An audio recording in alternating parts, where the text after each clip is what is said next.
context, during all of these lockdowns and the craziness in the world right now, I've certainly been struggling a lot with mindfulness when I think it's probably most important, based on everything that you've been saying now. Um, and I think that probably a lot of people would struggle with those first few steps that you need to really get into meditation or into mindfulness if you're not really familiar with the concept before. And I've really been struggling to break that initial inertia. So what advice would you have to people that wanted to actually really get started? In my mind, it's about habits and forming habits. Make it as easy as possible. Don't ever make it seem like you have to climb a mountain.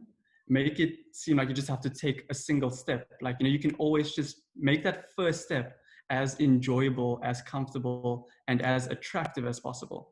So let's just say, to form the habits, say every morning before I start the day, I'm going to sit down for 1 minute and just focus on my breath and be thankful. So make it and make an intention. So every night, for example, before you go to bed, or if you have a to-do list, just write it down. Like, just say, meditate for 1 minute and stick with it. Just keep trying. It's okay to fall. That's the other thing. It's okay to mess up a day or two.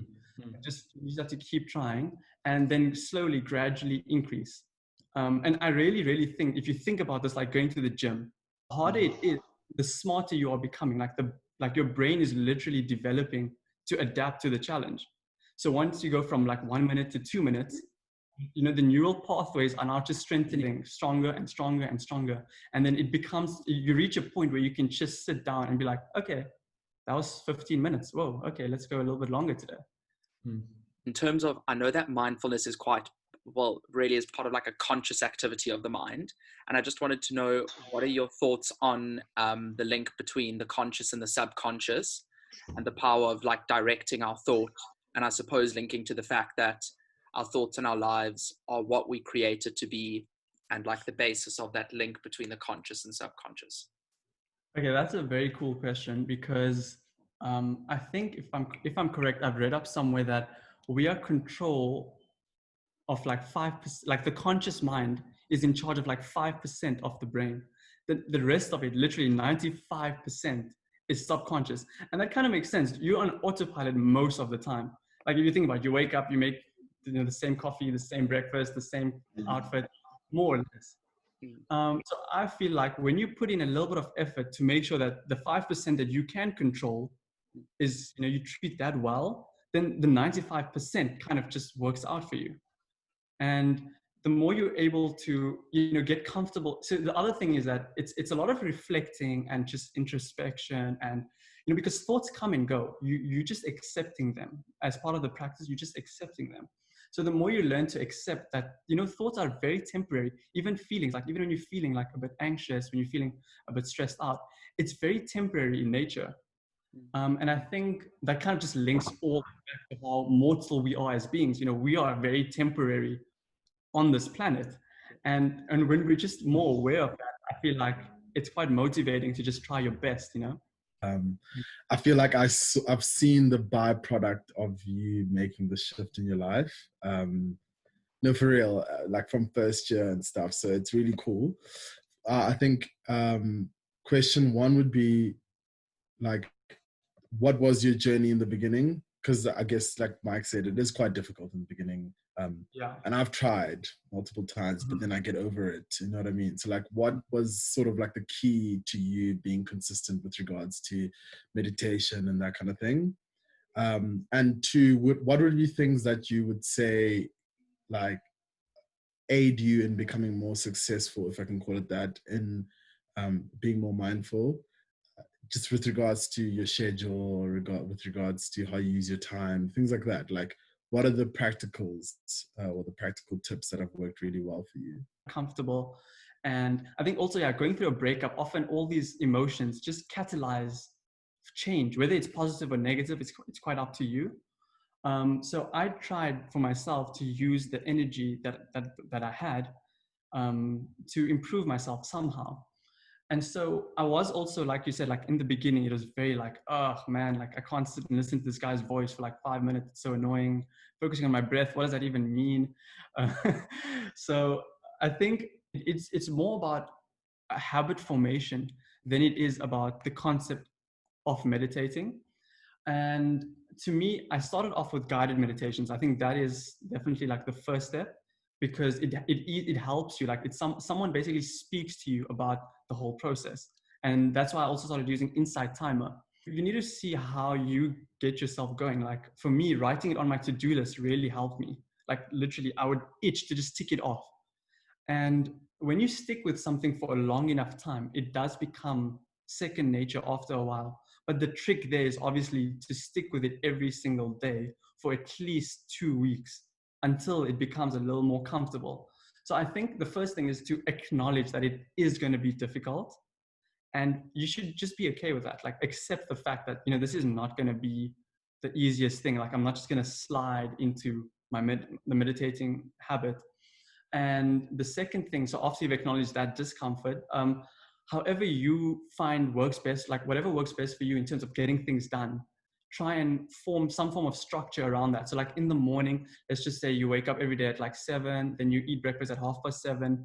So try and find a time slot, like the same time every day, because it kind of, you know, you're training, again, it's all about training your mind. You're just training your mind. Like, look, this is the time that I need to wake up and I need to, you know, do my meditation. Then I need to do my journaling, that I need to do whether it's like stretching and then food. So just, the other cool thing with habit formation is that there's something called habit stacking. So if you already have a habit in the morning, that let's just say every morning at like 7:30, you make a cup of coffee. When you make that cup of coffee, just sit down with it for, like I said, a minute or two, and just breathe in a little slower, and just with more purpose. And it doesn't have to be like a sitting down and like, you know, levitating or anything. It's just about being conscious of the activity. So literally, like if you can meditate in the shower. Like if you focus on the droplets of water on your body and you just take in a deeper breath than usual, you are in essence being mindful. So I think it's also about the little things, like just when you leave the house, and maybe just smile every single time you leave the house. Try and smile, and then, you know, focus on that. You know, be a little bit grateful for that. And yeah, there's a lot of other small things, but it's more habit formation than anything. And for me, that's when I was getting into just habit formation. And I think that's kind of what worked for me. My experience with like mindfulness and stuff around like the ability to form habits. Abdulla, you read Eckhart Tolle. I'd imagine like that like really influenced you in the way in which that was your inspiration behind getting started, right? Yeah. So like, I think having that background theory on like the usefulness of mindfulness and how it works is like really powerful. It goes back to that why. Like you need to have the why for why you're doing it on a daily basis. So I think like reading something like that, like the Eckhart Tolle Power Now, for me, the most powerful thing was an app called Waking Up with Sam Harris, that, as well as a meditation app. But it's the only app I found that really goes into the theory of mind and the theory of what it's like to be you in every moment. And it stopped becoming like a practice and just started becoming like, I don't know, it became so much more meaningful. So that would just 2 cents I'd love to just add in. Why? I think that's the most important thing. It's not even about the habit forming at all. You need to understand why mindfulness is important to you. It's kind of, but it also links back to habits. Like, why is exercise important for people who go to the gym every day? It's because they know the benefits that come from, you know, the endorphins, the stress relief, you feel a lot better about yourself, all those things. So you can also link the benefits to your why, and then I think that'll really help. I think you're amazing. I think your blog's amazing.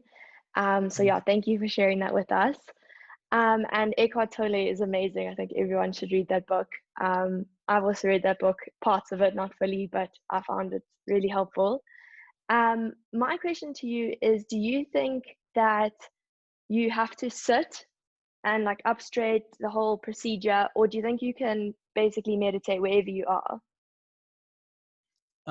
So I think you can be mindful wherever you are, but I think if you want to form a meditation habit or a practice, there are a lot of different types of meditation. So the one that like we are currently speaking about is just mindfulness meditation. and you don't necessarily have to, sit down. But I know there are a lot of different, like, other Chinese meditations and, Buddhist meditations where, they have a very specific structure to it. And even like Islamically, there is a very specific time or a type of meditation, which is called like muraqabah. And that's just kind of like reflection. And, you don't necessarily have to sit in a specific position. It's more about the thought processes. But I think if you, for mindfulness, you don't really have to just sit, but it's more about focusing your conscious energy on what you are doing, and not, and you'll naturally think of a lot of other things, but it's the ability to just like, okay, bring it back now. Okay, I have to go for a walk later. Okay, it's cool. We're only focusing on now. Like, think of it like your thoughts are like clouds in the sky. And meditation is just like, mindfulness is just like, hey, that's cool. That's a thought. That's a cloud. Let's just let it go. It's fine. It's not gonna stay here forever. Something I found really useful that I thought I should share, that like really woke me up to this is powerful, is to meditate in a state where you imagine something painful, so your shoulder sore or your lower back or something. Focus on that for a little bit, breathing, and then focus on a place that's not sore. So let's say your forearm or your fingers or something. And to see that switch between the two, it actually blew my mind. On your senses generally does work really well to just ground you and bring. So that's why, like, sitting down, like it helps with becoming familiar with the process. Like when you sit down and you just like, you're creating a space for yourself to just, relax and to calm down and to just accept whatever's going on. I think that will actually just help you develop, that practice. Saying was grounding, where you think about like 5 things that you can see, 4 things that you can hear, or something like that. I think it's a technique used for anxiety attacks and panic attacks. So like if you have that, or if you know someone that does, I've seen it work really well for people. So yeah. Just saying that I really like the idea of working at a time that works for you, like as you said, with the coffee in the morning. Because what I teach when I do tutoring, we teach a bit of mindfulness as well. And one of the easiest methods that I get people into stuff is I say do the body scan method at night or in the morning, and that really helps a lot of kids, like just people who are or people who are generally wary of mindfulness. You're like, okay, this is something that like makes sense to you, right? Tense a part of your body, release it. Tense another part of your body, release it. Go through that process. And I think that's something that is quite useful, I find, as well, is body scan methods. So that was the first thing. The second thing is also what's really cool, what I've found since I was quite young. My mom's, I don't know, she's always into like making sure you share your emotional state and reflect a lot. And so every evening when we were kids, she used to say, okay, what made you happy today? What made you upset? What made you angry? Go through a range of emotions. And when I was going through a tough time, I used to do this with my partner. When he was going through a rough time, I used to say, okay, with expressing emotions and stuff. So I used to say, okay, let's talk about what made us happy today, what made us upset, what made us feel a little meh. And that works a lot with, it's kind of like, as you said, with journaling. And I thought that was an interesting, I wanted to know your thoughts on that. How would that link in with, because it's something I've been doing since I was really young. So it's sort of like that kind of reflective process. So I wanted to know if you could touch on that a little bit as well. Yeah, no, definitely. So exactly what you're saying now, when you, with regards to speaking to someone else, if you don't necessarily have someone else to speak to, or you're not really comfortable speaking with your emotions to other people, or if you just like want to do it for yourself, I feel like doing that in a journal is very, very healthy, because you keep track of your thoughts. Like by the time you reach like next week, we would have completely forgot how we felt on Thursday evening, or what we had for dinner on Friday afternoon. Like we don't really remember all the small details. So what journaling does for me is that it helps me just keep track of how the days are going, how I've been feeling. Like you said, what made, like I generally just give myself a little summary of the day, like how I felt today, what I was stressed about, what I was excited about. And when And I think to me, the most rewarding part is actually looking back on those entries. And there's so many times where it just puts such a big smile on my face because I'm like, oh, this was such a cool day. Like I had such a fun time here, or this was quite rough and I didn't really have a good time here, but I got over it and I powered through. So yeah, especially now when you can't get out, you're like, oh yeah, remember when I went out to that party? Oh, let's read my journal entry. I literally have like journal entries from 2018 and I look back and I cringe so hard sometimes, but this like really like happy feeling where I'm like, you know what, I've overcome all that, like whatever I was going through, I made it out and I'm stronger now. And it really motivates, like, it works as a motivation for me because I'm like, thanks, Abdulla. My question's around flow. So I've never had a very clear description for my sense of that. So thank you for providing that. At its simplest, really is like capabilities matching difficulty of the task. Or I think that's maybe when it's easiest to get into a state of flow because it happens more naturally, in my sense. So a question for you is, personally, I've been really struggling to get into a state of flow in a work from home situation. For me, getting into a focused mindset has always had like a bit of ritual to it. And when my study is also my bedroom, it's suddenly it's difficult for me to compartmentalize, relax, and focus. So I'm wondering what your thoughts are on that, or how you've been managing, in lockdown. I think I was like, the first thing that came to my mind was environment. Like you said, like it was just being in a very specific environment and possibly even ritual. I think I'm also currently struggling with like the bedroom is the study room. Like, when do I stop working on this project? It's getting so annoying. I need to go to sleep now. But I think like what could work is some form of a schedule, like an actual schedule. Like, I know it sounds easy in theory and it's a lot more difficult to implement, but if you try your best to stick to a specific schedule and you treat like 8 to 5 as working hours and not like 10 to 8 or 10 to something else, I think it's more about trying to like compartmentalize in scheduling that could work better because environment wouldn't be as easy. I'm not sure. Like make the most of the time you do allocate to work instead of getting caught in this cycle of being unproductive. Yeah, exactly. Because for me, again, the problem was always that I'd say, okay, I'm going to work from 8 to 5. And then I wake up like a little later and then I'm like, it's fine. I'm still at home. I'll just start working at 9:30. And then 9:30 comes and then I'll start working at like 10:30. And then obviously I have to catch up for the 2.5 hours now. So then I go way past 5 p.m. So I think again, I'm giving you the advice that I'm basically need for myself is that I think we should like stick to a schedule, and that could possibly help like our minds realize that, hey, this is working time. Keep the phone away, tell your family like, hey, look, this is working time. Stop for lunch when it is lunchtime, just like how you would on campus. Maybe even work 45 minutes at a time so that, you're very much like familiar with the schedule and you're also not tiring yourself out. Yeah. No, thank you. I just wanted to say quickly, there's a great app called Forest app, and it sounds really stupid, but it grows a tree for however long you want to concentrate for. And then also it like adds up the hours you've concentrated in a day. So then like by the end of it, it will tell you how many hours like you've been working. So like my aim is like 5 hours a day or whatever.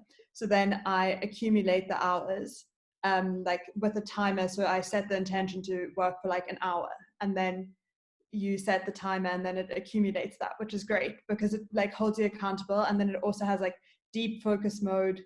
So then you can't go on your phone during that time because otherwise it kills the tree. So it's like a really simple idea and sounds like you wouldn't stick by it, but somehow when you have the app to like hold you accountable, it actually works. And you can add friends as well. It's the best. Which I thought was great, as was that this focus on time sometimes doesn't work out as much. So you were like, okay, time is important, but I have my task to-do list. And I think it's really important to have that tasks over time sort of mentality a lot of the time and say, okay, these are the tasks that I have to get done. If I get them done earlier, awesome. If I get them done later, that's fine. I'm going to work around it. But the point is that finish these tasks specifically and have your intention set to do that. And then you can feel that sense of like awesome accomplishment. And I thought that was also cool. Wanted to say, Abdullah, great presentation, very interesting. I just want to say, what would you say is the biggest like change you've seen in yourself since beginning this journey? And do you think you would have been able to see this change if you hadn't taken this particular path? Like, has this sort of led you to sort of a new self? Yeah, so I think the biggest change that I've noticed was that my productivity like exponentially increased. Like, I'm not even joking. Like, I've managed to do so much more in a single day, and I don't think I would be able to do as much as I currently do in a single day if I hadn't started, this journey. And again, that's because it's like I mentioned over and over again. It's just you're training. It's training your brain. Like, you're training your brain. Look, focus on the one thing that you have to do. Focus on the one thing that you have to do. And it's also like it helped me really like understand my emotions better because of all that reflection. Like, when I'm upset, I can like physically feel I'm getting upset. When I'm anxious, I consciously feel how my chest feels tighter, and my breathing is a lot shallower. So it has really improved, I'd say, productivity and emotional intelligence. And those two things, obviously, like, it's not just sitting there and focusing on your breath. There is there's more work to it, but this was just like sort of the starting point. And because of how I've been able to focus on one thing at a time. Now, when you just put several things to do in a single day, you can just get them done like one at a time. And you're not really overwhelmed by everything that has to be done because you're just focusing on this one little thing. A moment to draw everyone's attention to Abdullah's blog, because I really think it's such an amazing source of inspiration and information. And I think it would be a massive injustice not to speak about it at least a bit more. So he's been blogging so prolifically in the last 2 years, and actually longer. He started in 2014, about all of the topics along his journey. And every topic has, it varies from short to long form writing, but provides really tangible insights and wisdom into a bunch of different topics about, I guess, mindfulness, things like sadness. More recently, some very, very interesting topics about culture as well. And I just wanted to also to turn that into a question. Abdullah, if someone were to start looking at your blog, where would you say would be a good place to start? Or maybe one or two great articles to start on, because I think it's a great resource. So thank you so much. I really, have been trying my best to be consistent with it and to just, share whatever I've learned. Like, the purpose for me was just like, look, there's so much that you learn all the time. And if people could just take that from you, it'll help them so much. So why not just provide it to them in a very digestible form? So I'm not sure if you can see, there's a tab called The Journey on the website, somewhere there. I think that's probably a good place to start, just to understand a little bit about, who I am and how I've started, doing all this. And in the journey, I just talk about the beginning of my sort of blogging, a beginning of meditation. Then I start talking about morning routine, emotional intelligence, growth mindset, balancing mind, body, and soul. And all those things. And I think that everyone should find a platform for themselves to just, even if again, this comes back to journaling, even if it's just like a little notebook or a little scrapbook, like not to call it a journal, call it whatever you want, just to, release all the knowledge that you have, or just somehow make it available for yourself at a later point in time. Because what you know today, you might not necessarily remember as clearly next week. But when you write it down, you have some proof, you have some evidence to look back to, and then you can be like, good job, Mike, from last week. That was a good point. So, but the journey on the website, the tab called The Journey, I'd recommend. And why Momentum Mori? At the top of his blog, he says, Momentum Mori, the art of what? Understanding death, or what is it exactly? Yeah. Okay, so I think I've been quite fascinated by the topic of death, in a Are very you a nihilist?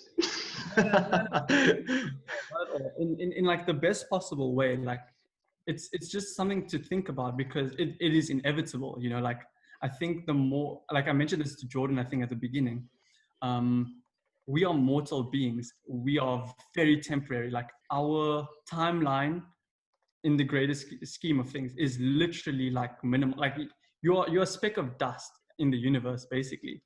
And it's very humbling. Like a lot of the time we think, oh my God, my problems are like the biggest thing in the world. How am I going to get this project done by Monday? What do I do? Oh my God, I think my friend like doesn't want to hang out with me anymore. Like, you know, we kind of just put a lot of emphasis on ourselves. Like when we just expand this to like everything and how short we really are, it kind of just makes you think like, okay, maybe I'm not that big of a deal, but I can just try my best. So to me, memento mori, it's just like, you know what, remember that you're going to die. And while you're alive, just do the best that you possibly can, whatever that means to you. Yeah. And I think that also really links to the gratitude aspect of, you know, I really like talking about gratitude. And when you link death and gratitude, like it kind of makes sense, because why would you not focus on everything that you have if you know that what you have isn't going to last forever? So yeah, that's the background to that. That I try and journal, but I'm definitely someone who starts something with a bang and then kind of fizzles out very soon. So what are your tips? I know obviously it's something that, like, you know, you should have a set time to do it, but say for example when you like put it off doing it and then 10 days later you haven't done it for the past 10 days, and then, you know, I then feel like I've got to catch up, but then I don't feel like it. So, you know, what are your practical tips for things like that? Okay, yeah, like you said, start at a specific time. Try your best to make a time that works for you, that's not generally too stressful. The other thing is make it attractive. Like make it something that you look forward to doing. Like you're going to use your favorite color, or like a glitter pen, or like a really sparkly journal, or, you know, whatever works for you really, but something that you get excited for. Like when you think about it, like, oh yes, I like want to do this. And then make it easy. Like it must never be, like you said, like you're not trying to catch up to 10 days. You're just going to write 2 lines about how you feel today. So I think it's more important to stay consistent with doing it really little than it is to do it like with a bang, but you don't last more than like a week. You know what I mean? So try to stay consistent as best as you can, even if that means a lot of the time you're just going to write maybe 2 lines or 1 line. And be forgiving. I think that's something that's actually probably one of the most difficult things. It's okay to mess up. Like I think we don't really, like, we're so eager to like accept other people's faults and when they mess up, and, you know, we're always keen to forgive them. But I mean, we should try and do the same for ourselves. And if we do slip up, even if it's been 3 months since you've last sat down on the mat and opened Headspace or any of the apps that you know, to like the fact that you are thinking about it and remembering it is already like a step. So I'm also someone that's like, I would either want to do it 100% or not do it at all. So like if I don't do it to the most perfect way possible, I'm like, then I'm not like gonna get back to it, right? So what I did is I had sticky notes with me. Yeah. Then whenever I just had a thought that came to mind, I just wrote it on the sticky note and had it like all over my room or something. So then one day when I do have time to sit down, I would take all those sticky notes with like the different dates that are written on them and just kind of compile them perfectly in the journal, so that I don't feel like, okay, every time I sit down or every day I sit down, it has to be a perfect like journal entry. And then the second thing that I did is I had like, so on one page, I would write down like all the dates. So like, I think there's 30 lines, so like 30 looking like for the month forward. And then, so I'd have like the normal book where I would like, if I had time to write down like proper journal entries, but then I'd have like a one-liner about my day. And then it just feels way easier. You just put it in the one-liner, like I have it next to like my bed, just put it in before you go into sleep. And then it's nice to see like on the page, and then like you look back to last week, like you had a really shitty day and you had like a sad face, but now things are fine. And you see how like, okay, things changed from a week ago, things are going to change from a week from now as well. So That's what I used to That's so cool. Remember why. I think that's the important thing. It's like, why is this important to me? Like, why should I be journaling? And then just bring up all the benefits, or even write down the benefits. Like, if you want to form a habit, what also really works for me is that I literally put up things that I think I need to do. So I'll write down, growth only occurs instead of discomfort on like a sticky note, and put that on my mirror. Really helped me sort of create a routine going as a tick list. Like, you have every day and then what you want to do, get a little column, and you can be like mindfulness, exercise, eat it well, whatever. And yeah, just like literally taking that day by day.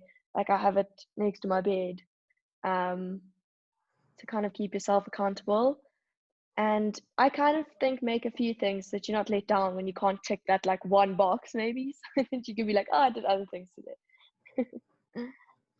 And yeah, just to add to that, so I think when you sort of like, okay, I don't want to use the word meditate, but like when you look at that list before you go to bed, and even just goals in general, when you look at it just before you go to bed, and as soon as you wake up afterwards, your subconscious is just absorbing, like, I don't know what it is. There's something with alpha, beta, theta waves when you're going to sleep and when you wake up. I'm not too sure how it works exactly, but you're just very susceptible to everything that you look. That's why I try my best not to look at my phone like around half an hour before I go to sleep. And the first like 2 hours before I start the day, I don't like looking at my phone. And that's just because I know the impact it has. Like when I'm looking at messages, emails, I'm not like, it's not always like the most positive thing to look at. But then when I start my day off with praying and then meditating and then journaling, like gratitude, that's why I really emphasize beautiful, man. It's actually beautiful.